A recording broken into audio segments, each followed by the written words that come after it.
Saya ingat saya dah beberapa hari ini semayang tarawih di masjid-masjid yang berbeza, tapi kita melihat benar apa kata Nabi SAW, yang mana di antara orang yang dikategorikan sebagai orang bakhil ialah orang yang apabila dengar nama Nabi kita Muhammad SAW, mereka ni tak erti nak selawat. Dan kita rasa bahawa kita tidak perlu syafaat Rasulullah dan tidak perlu rahmat Allah. Tuan-tuan yang saya kasih sekalian, saya rasa 2 bulan lepas saya kisahkan berkenaan dengan muhasabah waktu ini. Kalau kita kira dan muhasabah diri kita dalam 24 jam kita melakukan ibadat, contohnya semayang fardu itu sebanyak 5 minit. Kita jangan cakap 5 minit, kita cakap 10 minit. 5 minit ni taraf orang biasa, ustaz. Kami ni orang hebat-hebat. Jadi semayang ni, tara-tara kami ni dia kata bukan 5 minit, 10 minit. Kita ambil 10 minit. Kalau 10 minit, Masya Allah tuan-tuan, 5 waktu cuma kita baru ada 50 minit. Dalam 24 jam. Kita jangan cakap kita ibadat 50 minit. Kita bubuh secara terus ialah kita ibadat 1 hari 3 jam tuan-tuan. 1 hari 3 jam. Dalam 24 jam kita melaksanakan ibadat 3 jam. Ini selain bulan Ramadan. Maka kalau kita bawa kepada jumlah yang lebih besar, iaitu 24 tahun. Umur kita 24 tahun, kita baru ada ibadat 3 tahun. 24 kita campur lagi 24 tuan-tuan. Makna 48 tahun. Umur kita 48 tahun, kita baru ada ibadat 6 tahun. 48 tahun kita campur lagi 24 tahun. Umur kita 72 tahun. 72 tahun kita baru ada ibadat 9 tahun. Yang tu tak tolak lagi ribah tuan-tuan, mengumpat. Tolak pula mengumpat, hilang, kosong terus. Dan dosa yang kita laksanakan selama 72 tahun melebihi dari ibadat yang kita buat. Kalau 1 hari kita baru melaksanakan ibadat 20 dalam 3 jam. Bermakna jika umur kita 24 tahun, kita baru ada 3 jam melaksanakan kebaikan. Bagaimana kita nak masuk jannah Allah? Bagaimana kita nak mengharapkan sesuatu yang lebih baik di yaumul akhirah? Sebab kita duduk pada zaman yang terlalu akhir. Zaman ini zaman yang Masya Allah, yang kita rasa bila-bila sahaja Allah Subhanahu wa ta'ala menzahirkan akan tanda qiyamah, iaitu zahirnya akan Muhammad ibn Abdullah itu Al-Mahdi itu sendiri. Tuan-tuan, Masya Allah, tabarakallah. Ringkasnya tuan-tuan, malam ini saya nak bawa tuan-tuan ada beberapa perkara. Yang pertamanya iaitu tanda kehinaan yang Allah Ta'ala, apabila tanda ini ada pada kita, bermakna Allah hinakan kita tuan-tuan. Yang pertamanya kata ulama, iaitu apabila diberikan oleh Allah, Allah berikan kepada kita akan ilmu, tetapi kita tidak dapat beramal dengan ilmu kita. Sebab itu dalam surah Al-Jum'ah Allah sebut dalam surah Al-Jum'ah, mathalul ladzina humilut tawrata thumma lam yahmiluha kamathalil himari yahmilu asfara. Jadi tuan-tuan, kalau kita Allah beri kita ilmu, tetapi dia tidak beri kita amalan, dia tidak beri kita kekuatan untuk beramal. Bukan semestinya orang yang sihat itu boleh beramal, tidak. Orang yang sihat tidak semestinya dapat berbuat amal saleh. Tetapi orang yang dapat berbuat amal saleh adalah hidayah dan taufik daripada Allah Subhanahu wa ta'ala. Tuan-tuan, hak yang balik derah itu bukan orang sakit tuan-tuan. Hak derah balik. Assalamualaikum warahmatullahi. Assalamualaikum warahmatullahi. Cucuk. Dia ada 2 mazhab. Satu mazhab balik lepas isyak, satu lagi mazhab balik lepas tarawih 8 rakaat. Dia tak nak witir. Dia kata saya witir di rumah. Walhal kalau kita lihat bahawa Nabi kita Muhammad sallallahu alaihi wasallam dalam bulan Ramadan, maka Nabi sallallahu alaihi wasallam witir bersama-sama dengan sahabat. Masya-Allah. Apakah kita lebih baik daripada Nabi kita Muhammad sallallahu alaihi wasallam? Dan kita pun pertikai. Kalau saya witir sekarang, saya nak bangun malam macam mana ustaz? Apakah Nabi tak bangun malam? Nabi witir dengan sahabat selepas Nabi melaksanakan tarawih. Apakah Nabi tak bangun malam? Nabi terus tengok Euro League. Macam tu ke tuan-tuan? Liga bola Euro. Tak. Nabi pun sembahyang malam. Maka orang pertikaikan, ustaz, kalau saya telah witir sekarang, nak bangun malam macam mana lagi? Allah Rabbi, sembahyang je lah. Nak pertikai apa lagi? Kita telah witir sekarang nak bangun malam. Nak witir lagi, witir pergilah. Yang tak bolehnya tak witir langsung, tak bangun langsung.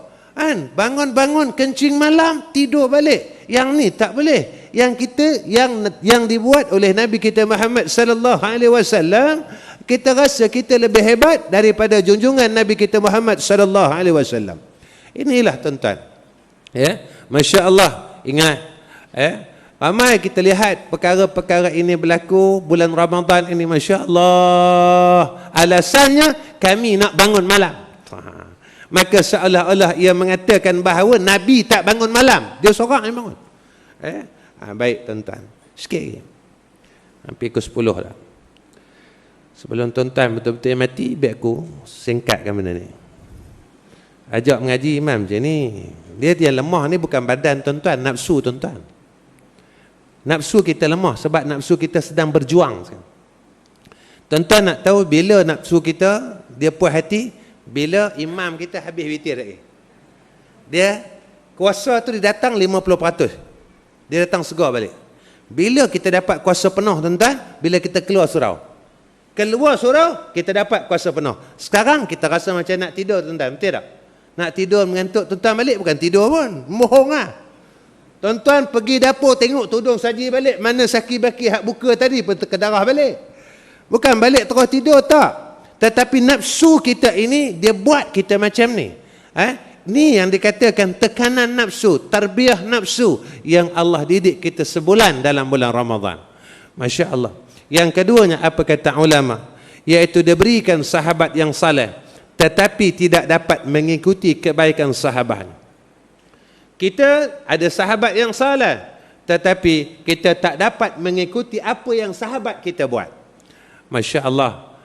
Tuan-tuan, satu hari seorang Yahudi bertanya kepada seorang sahabat, mana Rasulullah?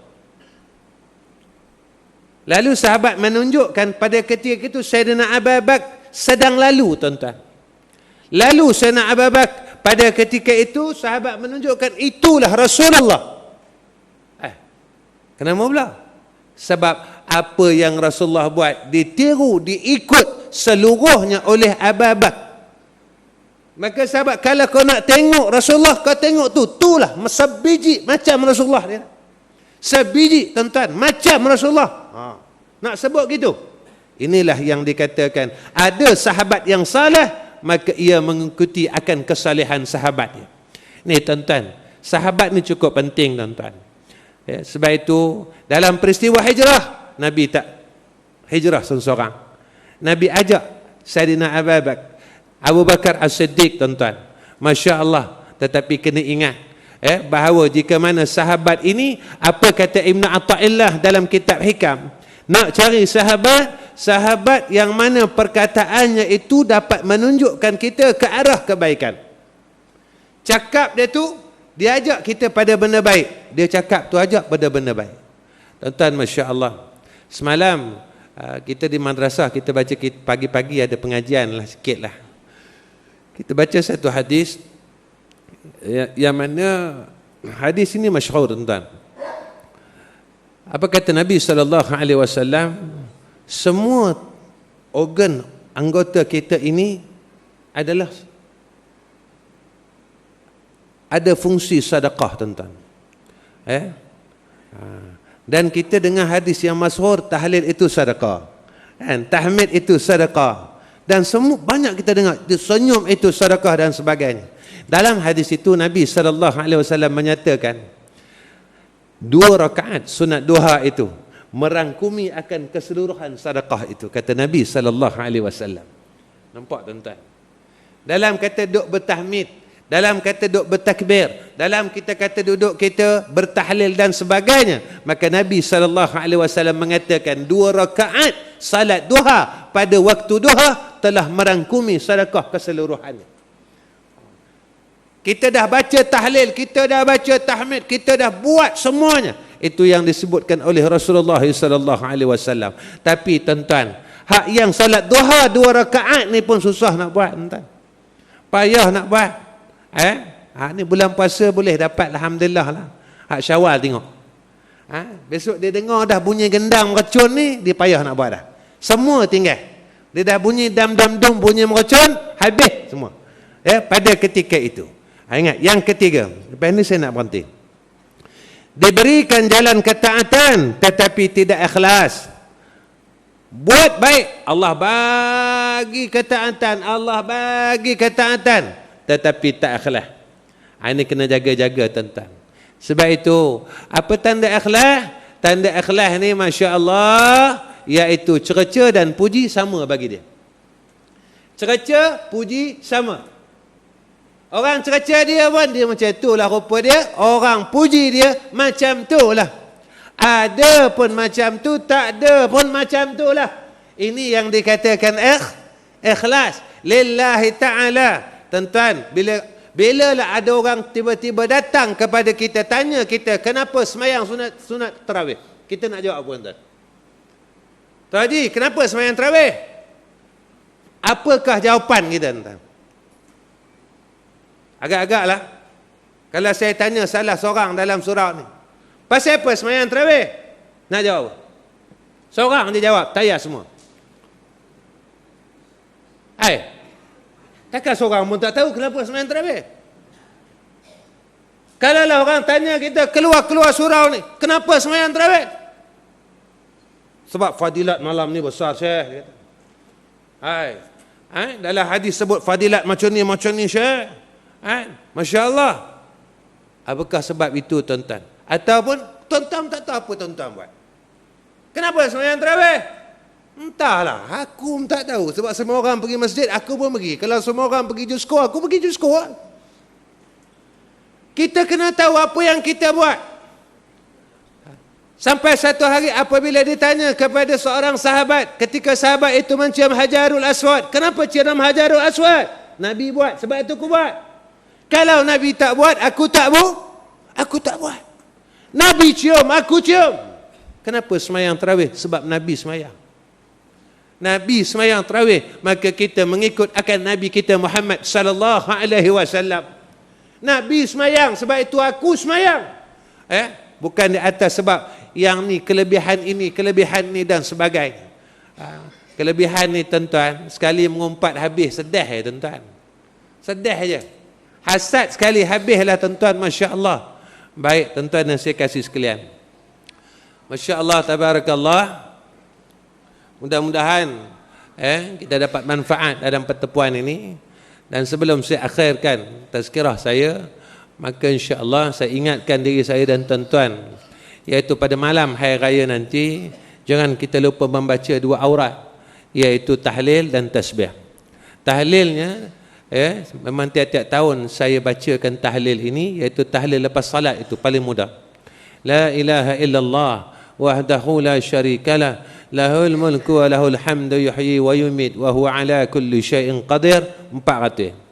Kemudian kita baca tasbih 3 kali, subhanallahil azimi wa bihamdihi 300 kali. Ustaz, selalu orang akan tanya, Ustaz, baca ni dapat apa? Seperti mana yang disebutkan, yang dipesan oleh masyayikh kita, Masya Allah, siapa-siapa yang membaca akan 2 aurat ini, dan saya akan dianugerahkan oleh Allah Subhanahu wa taala 70,000 nur dalam kubur dia. Orang pernah tanya saya, Ustaz, betul ke Ustaz?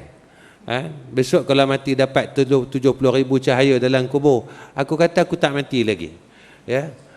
Kalau aku mati besok kau tanya aku, Ustaz, kubur Ustaz terang tak? Besok ataupun engkau mati besok aku pergi tanya, kau nya gelap ke terang? Sebab itu alam barzah ini benar, tuan-tuan. Sebab itu Nabi SAW, Masya Allah, orang sekarang suka petikaikan benda ni. Selalu petikai. Suka petikai. Orang sekarang ni suka petikai. Sebab terlalu banyak sangat, orang sekarang banyak bijak pandai, tuan-tuan. Bijak pandai terlalu ramai zaman kita. Tetapi orang yang akur dengan Allah Subhanahu wa taala, mereka yang taat dengan Allah, akur dengan Allah korang. Masya Allah, baru ni saya semayang satu masjid. Terjadi satu perkara, tuan-tuan, Pak Imam terlupa rakaat. Biasa dia baca setengah muka. Malam tu rakaat itu, tuan-tuan, dia terbaca satu muka.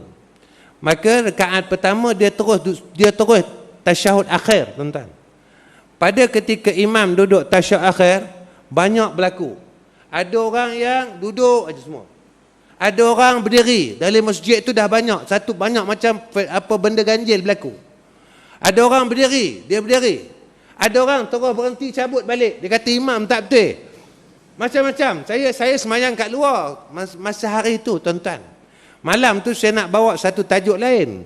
Tetapi disebabkan fenomena tu berlaku, saya bawa makmum, imam dan makmum.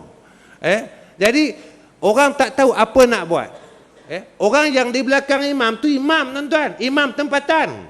Saya tanya dengan imam, pasal apa imam tak tegur? Saya pun macam confused, ustaz. Nampak imam pun tidur. Baik itu, orang yang di belakang imam ini mestilah di kalangan ulama, orang alim dan penasihat. Dia tak boleh tidur, sentiasa jaga. Kalau imam dia salah, yang ni kena tegur. Ini kaedah dia, kaedah yang perlu kita tahu. Imam salah, kena tegur, subhanallah, tegur. Pada ketika itu ada, jangan terus ikut. Apa nak buat, tuan-tuan? Tiba-tibalah masjid, tuan-tuan, jadi benda ni. Apa nak buat? Pada ketika itu, jika imam ni dah tegur dah, subhanallah, subhanallah, subhanallah, dia tak mau juga. Degil, imam degil. Maka dia tak nak betulkan juga perkara hak yang tidak betul. Waktu itu kena mufarakah. Bangun balik, kena tambah rakaat. Ada orang, tuan-tuan, banyak macam PL saya tengok malam tu. Ada yang bangun bila imam assalamualaikum warahmatullah, dia boleh turun balik. Dah salam, dia kata. Saya kata ada orang macam ni juga. Inilah masyarakat kita. Rupanya masyarakat bukan tidak tahu, tuan-tuan, tetapi apabila perkara itu berlaku, masyarakat dia jadi macam terkejut. Ni nak buat apa ni? Ni nak buat apa ni? Ni nak buat apa ni? Masya Allah. Inilah sebab itu, tuan-tuan, perkara agama ni bukan macam dunia, tuan-tuan. Agama ni macam tayamum lah. Kita tak pernah tayamum. Sekali kita nak tayamum, macam mana, tuan-tuan? Kita terkejutnya. Habis kita sapu kepala, telinga, kaki, semua kita sapu. Itu kali pertama, sebab terkejut. Perkara dunia, tuan-tuan, kita automatik kita akan bergerak. Tetapi perkara agama ni, bila dia jarang berlaku, dia jadi terkejut. Kita bukan tidak tahu, kita mengaji dah benda tu, tapi disebabkan perkara agama, dia jadi terkejut. Yang tu Masya Allah. Tetapi umat Islam zaman sekarang, dia kurang peka dengan agama. Itulah, tuan-tuan, jangan lupalah apa yang selalu kita amalkan perkara ni. Dan satu lagi saya nak pesan dengan jemaah sini, kalau boleh malam esok selawat tu bagi kuat sikit lah. Meteruk sangat lah jemaah sini. Lagi satu doa, tolong amin lah.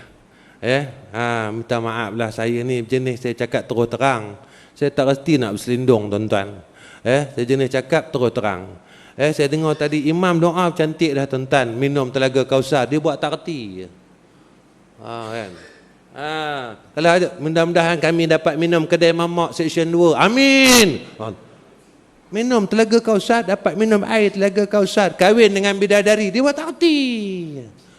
Duduk dengan syurga dengan para nabi, orang-orang benar, dia buat tak reti. Kita dah amin. Dia orang ni sebenarnya nak apa ni? Tuan-tuan, kalau syurga pun tak nak, bidadari pun tak nak, minum telaga Kausar pun tak nak, tuan-tuan nak apa agak-agak? Ya Allah, matikan kami. Ni agak-agak kalau orang minta, tiba-tiba kita tak nak amin. Sebenarnya kita nak apa, tuan-tuan? Nak apa ni? Nak duit? Ya Allah, tambahkan rezeki, tuan-tuan. Saya pernah jumpa 1 millionaire, tuan-tuan. Masya Allah, orang kenalkan saya dengan 1 millionaire. Masya Allah, tuan-tuan, duit banyak, tuan-tuan, banyak. Tapi apa ada pada dia, tuan-tuan? Dia stroke daripada atas pinggang ke atas. Pinggang ke atas. Makan orang kena pegang tangan dia, tuan-tuan, masuk ke mulut. Saya tanya dia, tuan, dah lama tuan kena benda ni? Lama dah ustaz. Dia cakap dengan saya, ustaz, walaupun harta saya banyak, tapi saya tak diberikan kesihatan, seolah-olah tidak guna harta yang banyak. Tak, tuan? Duit banyak? Sakit? Pakai tak duit, tuan? Tak pakai. Tuan-tuan pangkat besar, AM katakan, bukan PM, AM. Sakit stroke, guna pangkat tu, tuan-tuan, tak pakai, tuan-tuan.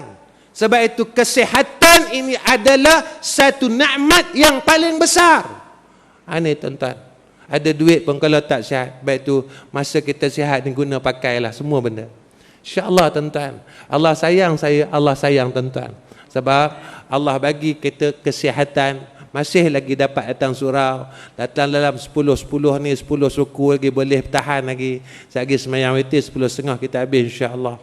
Mudah-mudahan, tuan-tuan, saya ambil kesempatan ini memohon kemaafan pada jemaah Seksyen 8. Selama setahun saya mengajar di surau ini, jika ada kesilapan, memang silapnya lah, bukan jika ada, memang silapnya. Tuan-tuan sakit hati dengan saya dan sebagainya, terasa hati confirm lah. Terasa hati itu confirm lah.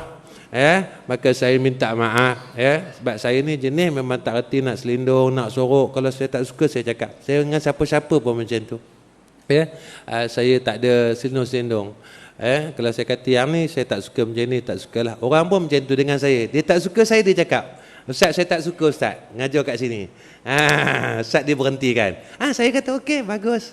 Alhamdulillah. Sebab saya tak ada reti nak berselindung, tuan-tuan. Masya Allah, tabarakallah. Baik, yang terakhir sekali, tuan-tuan, Masya Allah, sekali lagi kami madrasah mengalu-alukan segala sumbangan tuan-tuan, sama ada sudut zakat dan sedekah, tuan-tuan, untuk menyelesaikan pentadbiran madrasah kita. Masya Allah. Dan Alhamdulillah, baru ni saya rasa sahabat saya Ismail ada mewawarkan berkenaan dengan bekalan makanan madrasah yang agak terputus, iaitu beras, minyak dan sebagainya. Kami dalam 200 orang ni, jadi bila benda tu putih, jadi kena pergi belilah. Jadi tuan-tuan pun faham bahawa madrasah kita tidak mempunyai yuran, tidak mewajibkan yuran bulanan. Setiap bulan, nak bagi-bagi, tak bagi sudah, sampai ke sudah tak bagi. Macam tu lah, biasalah tuan-tuan. Agama ni macam tu. Kita sekolah agama, kata balik 10 hari, dia balik 14 hari. Kalau sekolah sains mara, kata pukul 6 dia hantar. Kalau doktor kata nak minta 200 untuk duit koko, dia bagi 200. Ustaz cakap, kami ni nak bawa pergi Kelantan lah, pergi ziarah-ziarah. Ustaz, tempat lain tak boleh bawa ke? Anak saya tak boleh ikut ustaz, nak bagi nak RM50. Tak boleh ustaz, dia kata. Tapi nama macam mana, takkan nak tinggal anak dia seorang, orang lain bawa, kena bawa juga. Jadi macam tu lah, biasalah agama ni, tuan-tuan, memang macam tu. Agama ni orang akan berkira, tapi bab dunia orang tak akan berkira, tuan-tuan. Sekolah sains, universiti, habis ratus puluhan ribu, orang tak kisah. Macam tu yang berlaku di Mesir. Yang berlaku di Mesir, tuan-tuan, budak-budak syariah ni dianaktirikan. Budak medik dapat bantuan penuh, tuan-tuan. Tanyalah kawan kita. Budak syariah tak dapat bantuan, tuan-tuan. Kalau zakat pun, Masya Allah, dapat lebihan zakat. Tuan-tuan tahu tak apa lebihan zakat? Dia dah hagi, hak lebih baru bagi budak syariah. Bukan saya reka, tuan-tuan. Anak saya 3 orang mengaji di Mesir. Menantu saya 3 orang mengaji di Mesir. Ke-6 ni tak dapat, tuan-tuan. Bukan anak saya je, tuan-tuan. Kawan-kawan ni semua tak dapat. Tuan-tuan tanya budak-budak ni. Tapi kalau belajar medik, insya-Allah. Ambil farmasi, doktor, cucuk-cucuk orang, dia dapat. Kalau terang bab hukum tak dapat tuan-tuan. Nak terang bab hukum yang ni haram, yang ni, yang ni. Inilah orang nak mengaji. Inilah agama tuan-tuan. Tapi kalau bab dunia, insya-Allah. Dulu kan berlaku rusuhan di Mesir. Yang pelajar kita dihantar balik. Kan? Masya-Allah tuan-tuan. Pelajar kita hantar balik tuan-tuan. Apa yang berlaku? Budak medik ni dulu naik kapal terbang. Tapi anak saya ni pandai tuan-tuan.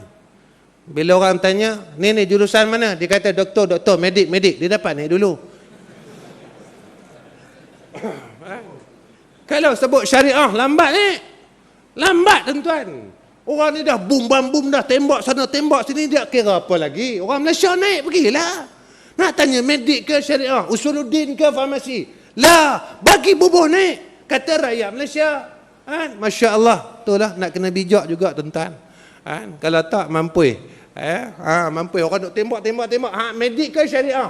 Medik selamat dulu. Syariah mampu dulu.